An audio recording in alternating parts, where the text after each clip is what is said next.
കല്യാണ സൗഗന്ധിക പൂവ് ഉപേക്ഷിച്ച പോലെ തന്നെ ഒരു മനുഷ്യനുണ്ട് മഹാഭാരത കഥയിൽ.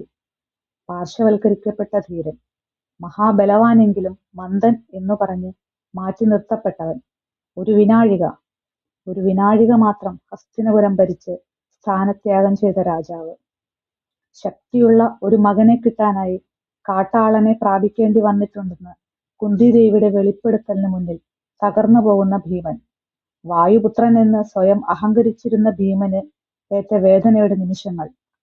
ഹിഡുംബി എന്ന രാക്ഷസിയിൽ പിറന്ന ഘടോൽകചൻ എന്ന പുത്രൻ മഹാഭാരത യുദ്ധത്തിൽ മരിച്ചു വീഴുമ്പോഴും രണ്ടാം ഊഴക്കാരനായ അച്ഛന്റെ മകനായതിൽ തന്റെ മകനും അഭിമന്യുവിനു പിന്നിലായതിന്റെ വേദന, ഒരു അച്ഛന്റെ വേദന ഈ കൃതിയിൽ വരച്ചു കാട്ടുന്നുണ്ട് എം.ടി.